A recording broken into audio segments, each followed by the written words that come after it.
Good morning, Yonkers Voice. How are we today?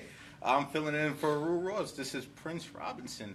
We have a very special guest today, Vishnu Vaka, comedian extraordinaire. Thank you for having me here, Prince. So thank you for coming. Thank you. You didn't know I have good accent too. Yeah, you got a good accent. Did you guys see his accent? This guy can be. I have to work on it a little Got bit. the skin tone too.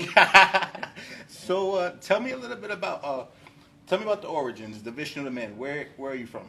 Well, I'm originally from India. Okay. I New thought Jersey. you were going to say Red Hook for some reason. New Jersey. New Jersey. Okay. Yeah, originally from New Jersey. I moved here when I was 16. My parents moved here, so I had to come here. I wasn't good with English. I did not want to come to America. I didn't know anything about America. I'm not even kidding. I wasn't reading your newspapers. I didn't even know black people live in America. That's how dumb I was. When I came here, I was like, what are black people doing here? And then I read the history. I was like, wow, they were like brought here. So that's how uninformed I was when I came here. And you said roughly around what age? I was 15 when I moved here. 15. I finished my 10th grade. And I've watched this guy's set so many times. He's really one of my favorite comedians. He has a set about changing schools 14 times. Oh, was yeah. that like that was legit? That is legit. Like I changed 14 schools by the time I hit 5th grade. And my parents, the thing is, my parents won't even tell me we're moving. That's the thing. They just show up at my school with a moving truck. And like my day starts. Like we're going to a new place, I'm going to make new friends. And then one of those moves is America. And I was like, now I don't even know the fucking language.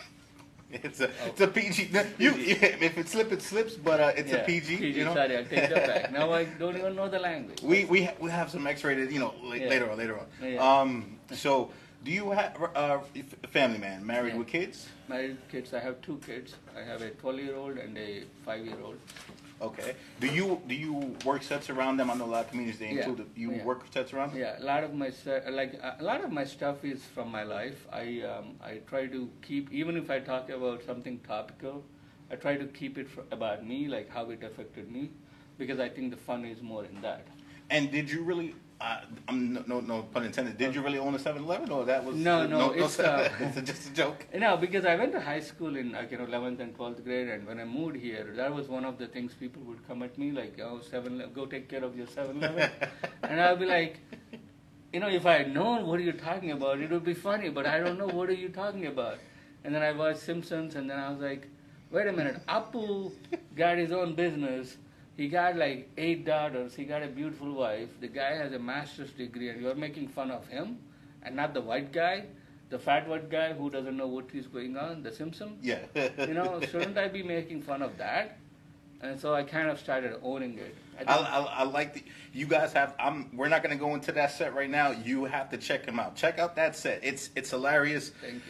Funny guy right here. So he has quite an impressive resume. He's been on tour with Russell Peters. You mind going into that? Yeah, Russell came to Stress Factory, and I met him there, and that was the first time he saw me, because he inspired me to get into comedy. Right. As an Indian guy, I didn't even know we were allowed to do this. And then you had to get permission from like. Yeah, I just didn't know, because I was like, in America, like, what are they going to talk? Like, because the thing is, one of the things I noticed is like there is a lot of negativity spread about other people in America. It's just that's how it is. I think maybe British did it. Like every time my origin comes up, or like who I am, people go straight to caste system in Hinduism or something, and I'm like, those are like older topics. We moved on from them since independence. India actually made it illegal for you to discriminate against caste, using caste. That's it. That's it. And our Indian Constitution is written by Dr. B.R. Ambedkar, who is a lower caste person. So he made sure there are protections there.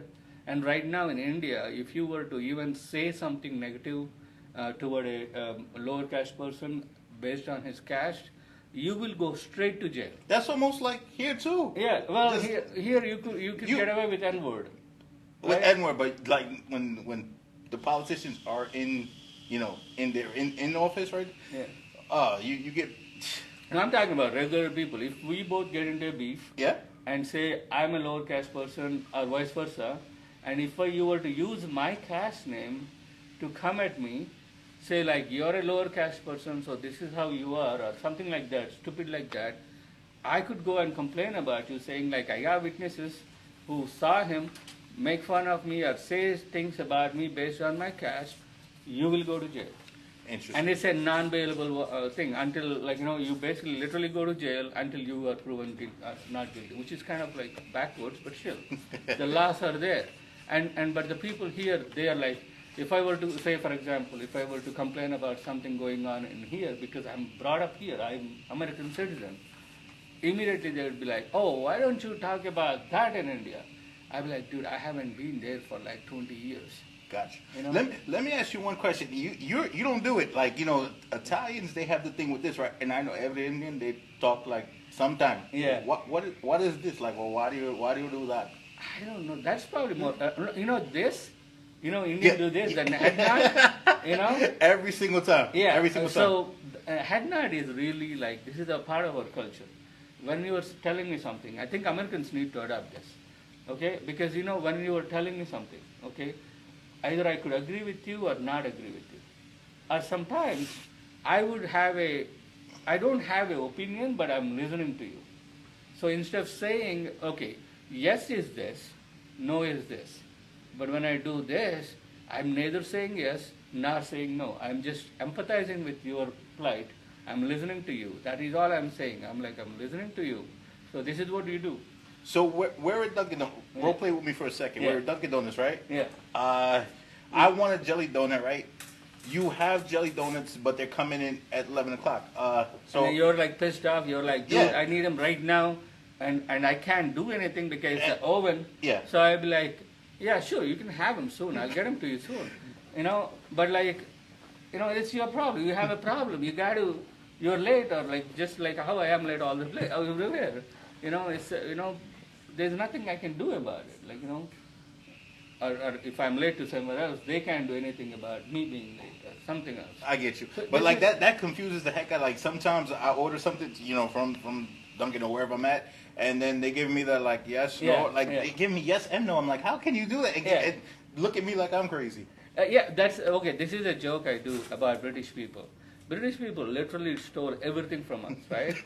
everything, including our food. The one thing they did not take it is this nod, which tells you that I'm empathizing with you because they don't know what empathy is. That's an exercise we can do like that, right? They don't know what empathy is. Listen, man. So like I watch your sets when you're in person as much as I can. Oh, but wait. Yeah. Go back to the exercise. This interview is sponsored by the Heart of Yonkers. They're located at 20 Buckingham Road in Yonkers. Thank you. Heart of This is a Yonkers. place for senior citizens and people with disabilities. They Yeah. have everything here for them. Like it's amazing. I I just mentioned about exercise. If you're in the house, get outside the house.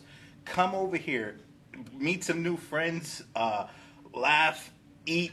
They have indoor basketball right here. You can Indoor- literally play basketball right here. I was watching that. I was like, He missed every single shot. He was like playing like Shaq. I don't know what's going on with this yeah, guy. after the interview, I'm going to play. This place is really cool, I got to say. Like, you want to, as you get older, you want to hang out at places that makes you feel cool. Like, have fun. Like, you don't want to stay home and feel dull. And it's so cool to have places like this where, you can come and hang out and have some fun with your peers. You're gonna get me fired, man. You're taking my promo, but that's good. No. Yeah, I'm gonna hop on your set. I speak facts. I'm speaking facts. Speaks facts. I like It's this. not even a promo. It's a truth. Like when you have place like this, you gotta appreciate it. Like a lot of people don't have this. 100%. That's an. This is the place, man. This is just a place. Like in Yonkers, it's made specifically for them to come. It's just amazing. Yeah. So Vish, man. Like I said, I was watching, your sets in person as much as I can. I come out to. I'm always sharing your videos with my friends. Thanks, But I I appreciate it. love the podcast, man. Tell me, how did that come about with Godfrey? Like, Godfrey. He's one of the Yeah. top 3 impressionists in the country. Yeah. To me, Yeah. in the world. He is. He really is, and he's such a super cool guy. I met him again at Stress Factory, just how I met Russell. Okay. Russell took me on the road with him. He took me all over the world, actually. I went all over Asia with him. Impressive. And he gave me a few guest spots, and then he's like, I'm funny. Like, Russell was like, you're funny. And then one day he was like, you know what, I'm going to Asia. You want to go with me? And same with Godfrey. Like, during COVID, Godfrey was there. I was wearing my mask, my dishwashing gloves. I was covered up head to toe. I was like, I had this plastic wrap all around me. And then Godfrey was there, and I was like, Godfrey, can I get 5 minutes? And he gave me 5 minutes. And when I was performing, he actually came out of his room, and he was watching my set. This is like before the feature. I was like, yes. That's big, yeah. And I came out, I was so happy, right? I was like, Godfrey watched my set. I come out, I was like, Godfrey, thank you so much, man. And he's like, don't let it get to your head, but people were laughing their ass off, and usually that happens when I'm on stage, and I just wanted to see what the ruckus is. And I came out, and that was so cool. And then the year after, when he came, I was again wearing my mask and everything. He looks at my eyes and he goes, I know you from last year, right? I was like, this is a year after. Yeah. I didn't even see him the whole year. And I was wearing a mask and everything. And he goes, I saw you last year, right? I was like, yeah, how do you remember? And he's like, you're funny. I was like, oh my God, man, like you just like, Godfrey saying that means so much for me. Like, that guy is like one of the comedy gods. Literally, yeah. And him saying that, and he remembered me after a year. I was like, immediately I was like, God, can I get like 5 minutes, man? And he's like, sure. And then he gave me 5 minutes. After that, Andre, you remember Andre? He used to be on the podcast. Eric. Andre Kim. Andre Kim, right? Yeah, and he was like, bro, we're doing the podcast. You want to do it? And I was like, hell yeah. And then I did. And then the rest was his, like just. Yeah. And then he invited me again. Sometimes he roasts me with Dante. That happens. Now, when he did the Club Shay Shay, that was Club Shay Shay is the number one podcast right now in America, at least, right? So when he did that was like how did the co-host, they congratulate him right away? Like, were they the first ones to give him a call and reach out? I think so. And here's the thing, like one of the things that surprises me still right now, if you haven't seen Godfrey's podcast, get to it. I mean, literally, like how his podcast is not one of the number one or number two or number three. I don't know how. Like this guy could just like, in a topic, we'll be talking, yeah, and then he would go into a bit out of nowhere. And I'll be like, I'm just going to shut up and listen to him. That's what you have to do with the veterans. Yeah. So today I see you have a Muhammad Ali shirt on. What is this coming from? Did you feel like a beast today, or? I love his. It's like one thing being a great athlete, but this guy is good with words and like his mouth and feet. Like he stung like a bee. Like back in the day. Like remember, I love everything, single thing he said while he was like. More than his fight. I love listening to Muhammad Ali. So yeah, GOAT. Got you. And I feel like it's like you. I can't say you capture Muhammad Ali, but when you're on set, it's like you are a different kind of a beast. Like person to person, you're funny. Like I know some comedians that when they get off stage, their character is completely different. They're like boring, dry. Yeah. But you're cool, calm, collected. But it's like when you're on stage, you're a beast, man. I've seen you rip. What was the biggest show you've ever performed in front of? What was the largest crowd? In Singapore, the Russell was there, 11,000 people. It was a stadium, the sports stadium, Singapore, and I was opening for Russell, and I went up cold. There is no host. You said 11,000 people. 11,000 people. What was the smallest crowd you've ever performed in front of? Dude, I did it in front of 2 people, and one of them didn't know English. And do you bring that same energy in front of 2? You bring the same energy? Yeah. I love that. Because what happened was the 2 people, the girl didn't know English. The guy was laughing his ass off, but the girl wasn't laughing, and she's really good looking. And it was really bothering me. I was like, what did I do? Did I piss her off? So I was like going extra hard to get her to laugh. And she was laughing here and there, but like at the end of the show, the guy was like, bro, I had so much fun, you're so funny, blah, blah, blah. I asked her, like, you didn't like me? And she was like, oh, no English. And I was like, oh my God, you could have told me that. You would have saved me like an hour of excruciating pain. I'm going to give you an exclusive. Usually we don't do this. So I'm trying to put together a Yonkers Voice comedy show, right? Yeah. And we're gonna when we have Ruin the Building, I'm gonna need you Bro, I would love I to need do you to that. roast him. Like you gotta roast. You just gotta go give him everything you got. Okay. And don't focus on anybody else, just him. Okay, I can do that. Yeah, I follow Yonkers Voice. I read all the comments and his responses, so I know very That's where we're gonna lose connection. Oh man, no. So let me see, man. That is hilarious. I'm part of Yonkers, population because I follow Yonkers. Yeah, Voice. yeah, we And adopted him. it's not like now. I've been following him for a year. I don't know how we I've been getting his stuff, and a lot of times he'll be like, wow, that happened in Yonkers. That happened in Yonkers. Like I know all the news. See, Yonkers Voice is spread all around the world, so make Yeah. sure you keep sharing Yonkers Voice. Yeah. Let me ask you a question. So, a lot of comedians, they have different characters. Can you do any impersonations? Do you have anybody? Like, I think almost everybody has a Trump. Almost everybody. Maybe not. I mean, I do, but I'm Let not me confident see a about Trump. it. I'm the greatest. People say I'm the best. I don't know. I try. No, I think I do a better Trump. You do better. I can do this. Like I got 34 counts. They convicted me for 34 counts. It's okay. I'm still going. No. It's rigged. It's rigged election. It's rigged election. Alvin Bragg. Rigged jury. Alvin Bragg. He can't beat me in anything. Yeah. This is why we have him, because Alvin Bragg, he messed me up. For like 2 seconds. I'll be back on top. That was much better than mine. I can't do it. My thing is I'm tone deaf in terms when it comes to accent. That's why even now my accent is still like this, because I can't see other people's accent so I could emulate it. So I just speak whatever I feel like speaking. So that's why I can't do it. I can't imitate other people just because I can't pick up their accent. Gotcha. I don't want to put you in a hot seat, but I do want to put you in a hot seat. So we're gonna do it. I'm gonna fuck you. Sorry. One more curse, we gotta kick you off now. Okay. So let's say it's Jamie Foxx, Jay Farrow, and Godfrey. They're doing in-person battles. Who's gonna win? Like me, all three of them to me, they're the three best. But who would win out of the three of them? I think Godfrey, bro, because he's so quick on his feet. I don't doubt that, but I think Jay Farrow, man, like when you ever seen him do the Eddie? Like everybody's seen him, but he's not Jay Farrow anymore. He's Eddie Murphy. I know, but like that, like okay, when you practice something, Yeah. to do an impression, that's different. Right.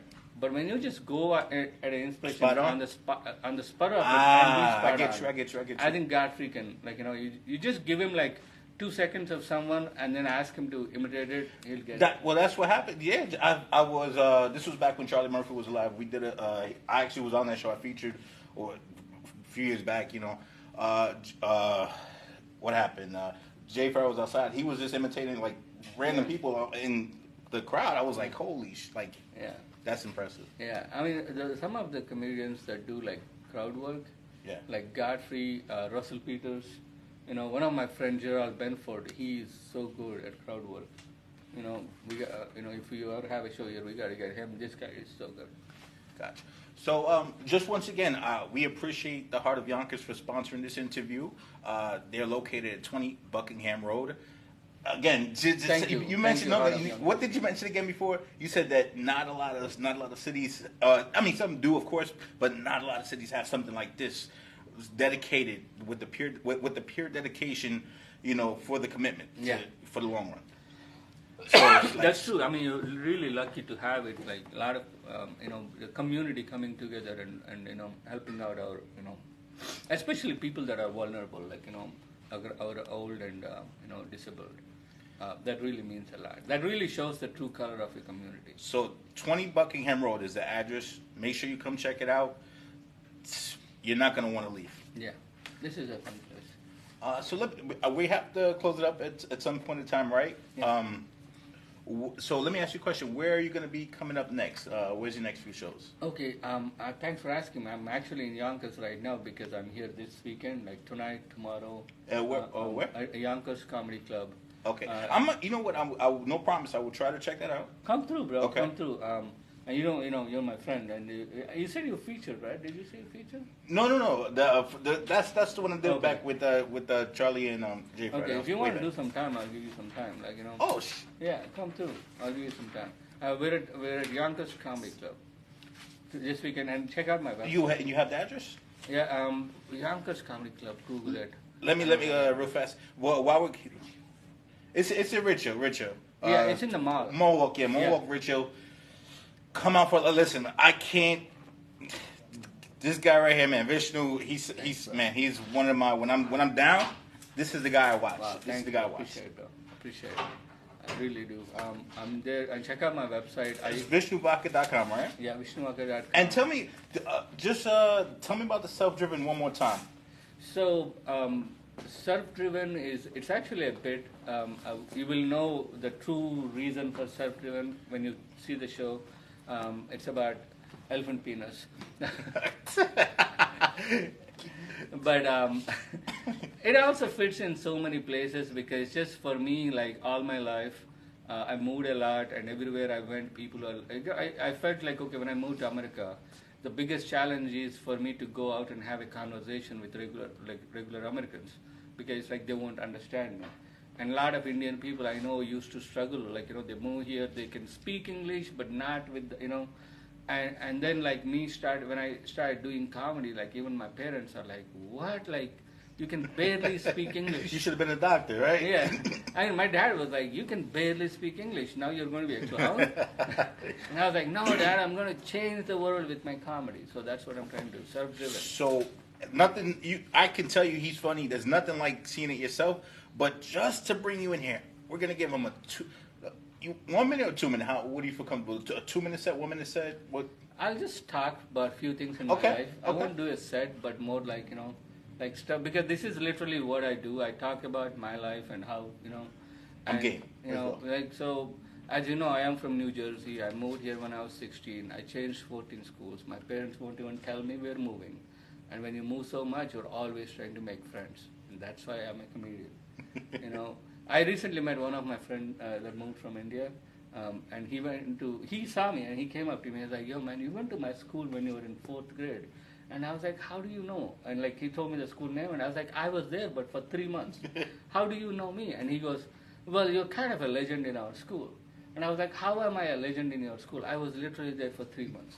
And he goes, well, you got a call from the principal's office and then you were gone. You never came back.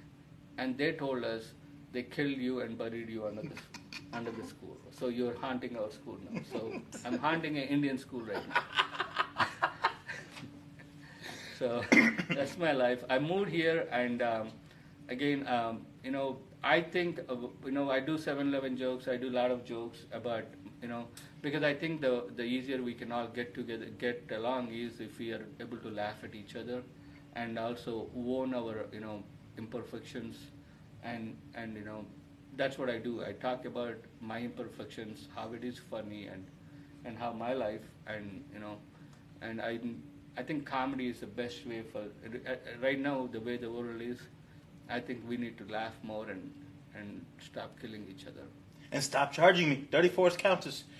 Too much. Yeah, Too much. Stop charging Donald Trump. Leave the man alone. Vishnu, thank you Thank so much you, for Rob. coming out. This has been an interview on Yonkers Voice. And please make sure you check out Heart of Yonkers, 20 Buckingham Road. Thank you so much, Thank you, guys. and have a great day. You too. Have a great day. Please check out my website. Come to my show if you can. I would really appreciate that.